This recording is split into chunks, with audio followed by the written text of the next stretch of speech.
Well, many of us, including the Smith family, have gone through the heartache of flooding. It's a drag. I wouldn't wish it upon anyone, but it is what it is. And we're getting help. I hope you're getting help. I hope that things are going to get back to normal. Here's one bad thing about this whole problem.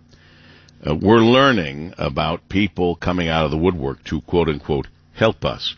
I had never heard the expression used in this kind of a situation, storm chasers. Never heard that expression except for people who chased tornadoes and, took pictures and, made reports. But storm chasers can also mean unscrupulous contractors offering their assistance because they see dollar signs, insurance money, etc. Sounding the alarm from the Better Business Bureau serving Eastern Michigan is Laura Blankenship. We welcome to the Paul W. Smith Show on WJR. Good morning, Laura. Good morning, Paul. Thank you for having us. Well, it is our pleasure. I wish we didn't have to talk about stuff like this, but we do need to talk about stuff like this to help our WJR listeners.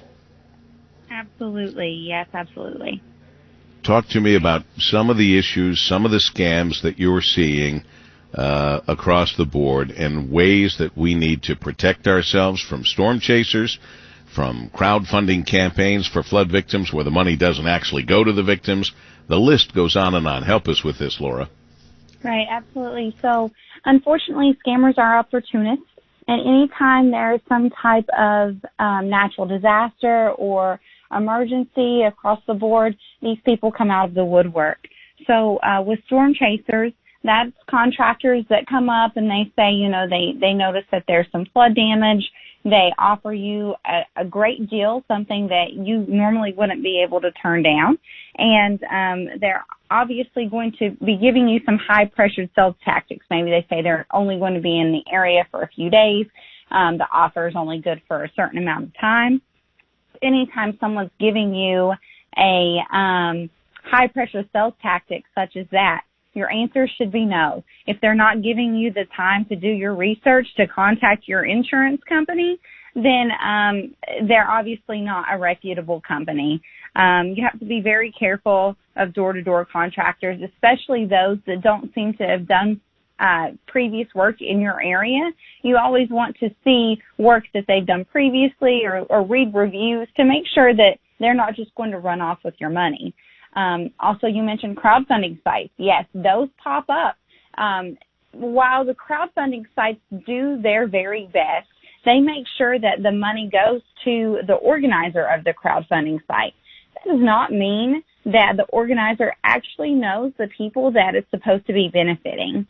So anytime you're going to give money on a crowdfunding site, you want to make sure that you actually know the people that it's benefiting. You know the organizer. Don't just give to someone that has a good, compelling story, because unfortunately, scammers, they know how to work on your emotions, and they know what's going to compel you to give your money. Absolutely right. BBB.org is a great place to get more information on how to avoid some of these traps. And I can tell you from our own personal experience, there is a right way to mitigate and take care of flood damage, and there is a very wrong way. And we, as the consumer, lay people, if you will, don't always know.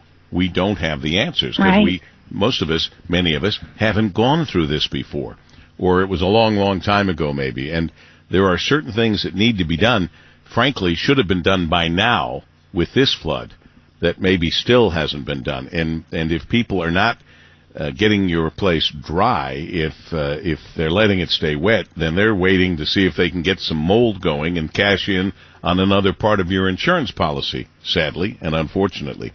But being savvy, not just about our homes during this kind of flood emergency, but being a savvy traveler is important, too. Talk to us a little bit about that, Laura Blankenship from the Better Business Bureau serving Eastern Michigan. Laura?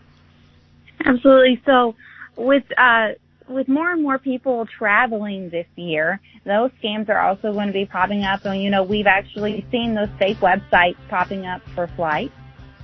So it looks like it's a legitimate website. It might be a third-party website. It might even be a website that is trying to look like a popular airline.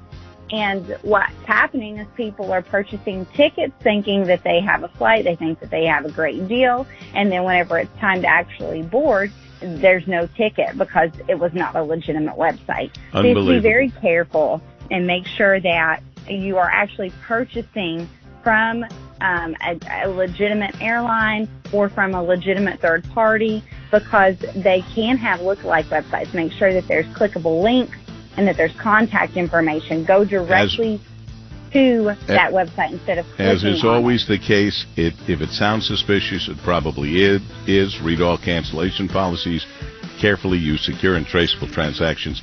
Thank you so much, Laura Blankenship from the BBB.